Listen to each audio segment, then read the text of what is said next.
Am I the jerk for not paying a share of somebody else's holiday ticket? So, around October last year, I booked a holiday with two very close friends of mine, Emily and Brooke. The holiday would have been for 6 people. The 3 of us, the romantic partners of the other 2 friends and my best friend. 6 in total. Since then, Brooke and I have had a very bad falling out over nothing significant and haven't spoken to each other for about 4 months now. I have made efforts to reach out to Brooke in order to clear the air, but I have received absolutely no reply. Still, we're all booked in for this big 6-person holiday towards the end of 2024. I have considered dropping out of the holiday, but my best friend and I are really looking forward to it since we don't have many chances to see each other since we moved to opposite ends of the UK. To be honest, we're most likely going to just keep to ourselves and not interact much with Emily and Brooke during the holiday. My main issue comes from the fact that Brooke has since separated from her romantic partner. Every single person has made an effort to find another person to take over the ticket, but nobody has taken the offer. Now, Brooke wants everybody to split the share of Brooke's ex's ticket, which equates to around £130 each. Am I the asshole if I refuse to pay this? In a normal situation, I wouldn't mind paying to help a friend. But as I mentioned, Brooke has ignored all efforts I have made to build bridges and clear the air, and has no clear interest in sitting down to talk things through. I feel begrudged paying £130 to cover her ex's ticket, and more so asking my best friend for £130, especially because he's never even met Brooke in his life. Plus, we're both not amazing financially at the moment, so £130 each is hardly pocket change. I have already voiced this opinion to Emily, who has called me a massive asshole for even considering this, and I'd be likely screwing her over as well as she, her partner, and Brooke will have to cover the entire other ticket costs between the 3 of them if my best friend and I refuse. Am I the asshole for refusing to pay and refusing to ask my best friend to pay for a person who has no interest in speaking with me anymore? You are not to blame. The only person responsible for paying is H, especially since there was no agreement to split the cost if someone couldn't go. Brooke should find someone else to take the spot if possible. It's not your responsibility, and you don't owe Brooke anything. Am I the jerk for not giving my parent an imaginary ticket to my graduation? I don't really think I'm wrong, but it's always good to get other opinions. I, a 17-year-old female, am the youngest of my 2 siblings, who are a 23-year-old male and a 22-year-old female. They are my half-siblings, and we all share a mother. My mother, a 42-year-old female, and my father, a 49-year-old male, are married, and my siblings used to see their fathers on weekends and breaks. We were all raised together. The notable difference is the fact that their father, who lived over an hour away, seemed to have more time and effort for them, as opposed to my father, who lived in the room across the hall from me. He is very old school and believes that as long as you bring home money, you've done your part in raising your kids. I have probably spent more quality time with my siblings' father than my own. I've always had the best relationship with my sister. She's the one you write your "My sister is my hero" essays about. As soon as she got her first full-time job, she started helping my mom to save up so I could go to any college I wanted without cost being a deciding factor. We have sister dates all the time. She's my emergency contact everywhere. She's my biggest cheerleader. She's designing a custom stole just for my graduation, which she thinks is a surprise. I just have to get it across. She's my moon and stars and means everything to me. A couple of months ago, my paternal cousin graduated. Her school is very small, so she was only given 2 tickets to give to friends or family. She gave one to her mother and the other one to her boyfriend, who went to a different school. Her father didn't get to go. This has my dad's family in an uproar, with multiple people cutting contact with her, despite my uncle being a deadbeat who hadn't spoken to her in almost a year before the incident. My father was talking about it again with my mom and said, "Well, I know. No child of mine would ever leave me off the list. Ain't that right, OP?" I responded, "Only thing I know is that my mother and sister are going to be there, no matter how many tickets I have." He asked me if that meant I would prioritize my sister over him if I only had 2 tickets. I said, "Take it how you want to take it." Now he's walking around mad and keeps taking shots at me on his social media. He wanted to turn my phone off, and the only reason he didn't is because my mom said no. I've had a bunch of nasty texts from my dad's family, whom I was quick to block. I think this is a bit much for just telling the truth. Now I think he's not getting a real ticket either, regardless of the number. Am I the asshole? You have done nothing wrong. If he doesn't care about you on a normal day, why should he get to come to your graduation? Shouting on social media and allowing attacks by other family members shows that he's more interested in appearances than actually being there for you. Invite whoever you want. Someone who truly supports you deserves to be there. Am I the jerk for telling my stepsister to leave me alone? Am I the antagonist for telling my stepsister to leave me alone? I have had a problem with my stepsister ever since our parents got married, which has been going on for a year. I am a 16-year-old female, and my stepsister is a 14-year-old female. My stepsister would not leave me alone. One time, she barged into my room trying to talk to me, which is why I had to put locks on my door. Another time, when I was in school, she went into my room, took my clothes, and messed with my makeup. She ruined all my makeup, which was all over my bathroom. She said she just wanted to do makeup. I asked my stepfather if he could buy back the makeup his daughter ruined, but he said she's just a kid. That didn't solve anything. I ended up getting locks for my door so she wouldn't come in because no adult in this house seems to care. I caught her taking money out of my drawer, and when I told my mother, she ignored me. I will probably stay at my father's more. I told my mother I had an issue with this, but she did nothing and just told me to deal with it.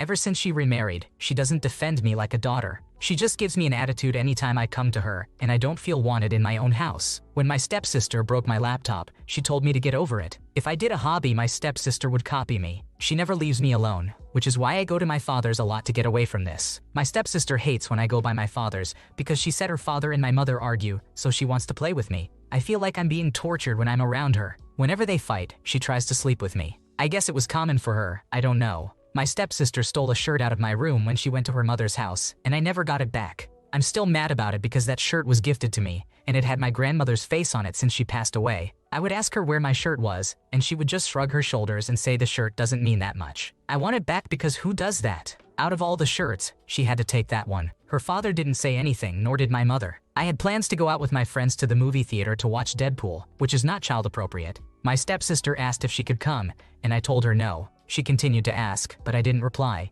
I was getting frustrated and told her to leave me alone. It was honestly too much for me. Am I the antagonist?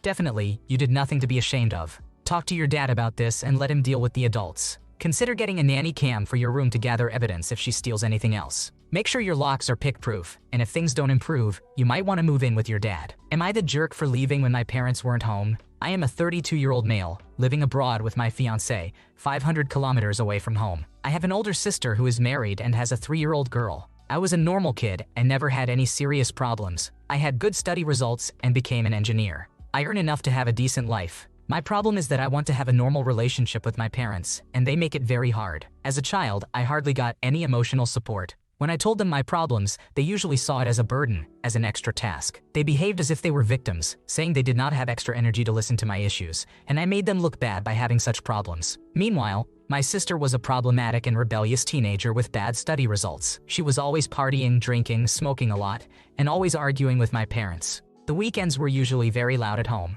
That made me recognize that if I studied a lot, had good results, and kept my problems to myself, my parents would leave me alone. Even if my sister tried to escape from the fights, she would tell my parents that I was no better than her, so they should argue with me as well. My parents visited me only 3 times during my studies at the university and afterward, within 10 years. I have invited them many times. I just wanted them to have some fun because they rarely left home for fun. They usually made some excuses. It's too far, 100 kilometers. They are tired. Now that I have been living abroad, it's the same. My mother visited me only once when she was tired on the road back from my sister. My sister lives also abroad, 1,000 kilometers away, and I am living kind of in between them. I invited my parents many times. My current city is in the mountains, and they love hiking, but they always make excuses. They visit my sister 2 to 3 times yearly for a week. It's weird because I visit them always when I am in my home country, and they seem normal. I still can't have deep, meaningful conversations with them. I keep having the feeling that I am just a secondary part of the family. They call me when they need some support with technical stuff. When I told them that I find our relationship one-sided, they just played the victim and told me I am silly. Yesterday, when I wanted to visit them with my fiancé and mother, they just weren't home. I discussed my plans with my parents and even wrote 2 messages on the road about what time we were going to be there exactly. I called my mother and she told me she would be home soon. We waited 30 minutes and left. I feel embarrassed and disappointed. My parents didn't even contact me afterward. I am just tired of trying to get closer to them, and they just keep ignoring me and neglecting my feelings. I am fine on my own. I have gotten used to it. It's just a bit sad, and I don't want this in my life anymore. Am I the asshole? Hey, from what you've shared, it sounds like you've tried really hard to connect with your parents, and their repeated lack of effort must be really frustrating. It's understandable to feel hurt and to make decisions based on their behavior. It sucks, but you should try to make peace with it instead of beating yourself up over it. Sometimes stepping back and focusing on your own well-being is the healthiest choice. Am I the jerk for not allowing my child to take their dog with them after not caring for him for years? So about 10 years ago, I got my daughter a dog from one of my friends who just had a litter. To be honest, the dog, Milo, was to help our relationship after the divorce, and it pretty much worked since the more time she spent at my place, the closer we got back to how we were before. 4 years ago, she moved for college, and the periods of time between visits became longer and longer until they pretty much stopped over the past year and a half. Yes, she does come by, but it is always a pop-in and leave to go on a trip with her friends. During this time, my younger son with my girlfriend has grown increasingly attached to Milo. He has assumed full responsibility for Milo in the house and takes care of him without prompt. Most nights, the dog sleeps in his bed or room. At first, I made it clear that Milo was not his but his sister's, and he was fine with that. He never gave us problems when his sister was around and hogged the dog. However, with his sister's scarcity and lack of interest in the dog over the past year, I let the lines get blurred. My daughter was over this past weekend, and my son's friends came over asking if he and Milo could come play with them, referring to Milo as his dog. She cut me off while I was agreeing to say that Milo wasn't his dog but hers, so Milo wasn't going anywhere. I tried reasoning with her, but she refused to listen. That was Friday afternoon. On Sunday, she was preparing to leave, and she told me that next time I come up I should bring Milo. I said sure, and she clarified that it wasn't for a visit but for the dog to stay with her full time. That's when things got a bit difficult. I explained to her that her brother was now attached to the dog, and taking Milo would completely destroy him. Besides, Milo is entering his golden years, and such a change in environment can't be good for him either. She got upset and said it was her dog, and she can do whatever she wants with him. We left things mostly unresolved. Am I wrong for not letting her take Milo? Your actions don't make you a jerk. Your daughter needs to think about Milo's best interests, as he's entering his golden years, and such a change in environment can't be good for him. If you could ask Milo what he would like, it would likely be to stay in the home with the family he has lived with his entire life. Plus, at his age, veterinarian bills can really add up, and she's not able to invest the time he needs. Am I the jerk for basically telling my mom's husband to get a life? I am 23 years old and my mother's husband, a 44-year-old man, whom we will call John, have never had the best relationship. He came into my life when I was a preteen, and while we have always been civil with each other, we have butted heads from time to time. This has been the case for 12 years and counting, which hasn't always been easy for my mom. She only wants us to have a good relationship with each other and sees the best in us, acting as the glue between us. Here comes the issue that lies on the table. For the past 2 years, I have been blocked by John. I know that sounds wild, so here is some backstory. 2 years ago, my mom was diagnosed with ovarian cancer, and I wanted to give her my full attention. I called every day, helped her with money, took her to her chemotherapy appointments, and even started working 3 12-hour shifts at my job, just so I could make sure she was all right. My main focus was on my mom and helping her get better. This is where the problem started. Due to me giving my mom my full attention, I haven't really checked up on John and didn't come over to hang out with him while my mom was staying overnight at the hospital. I think that's where I messed up. I got a very lengthy text message from John stating that I was ungrateful and didn't care about him at all. I couldn't respond to him at all due to being blocked. So ever since, I tried talking to him when I was at my mom's house, got him what he wanted for birthdays and Christmas, and all I got back was a nod. I have been doing this for 2 years and was getting fed up. At the beginning of this year, I decided that I don't want to keep this up with someone that doesn't care about me at all. He hasn't put any effort into it at all, and until he does, I'm not doing it anymore. Last week was his birthday, and to be completely honest, I truly forgot. I had been super busy with work and didn't even think about it until he messaged me today from my mom's phone to bring something back to him. The text stated, "John wants his stuff back, and what do I tell him about his birthday?" I knew that wasn't my mom since she has always called him dad to me.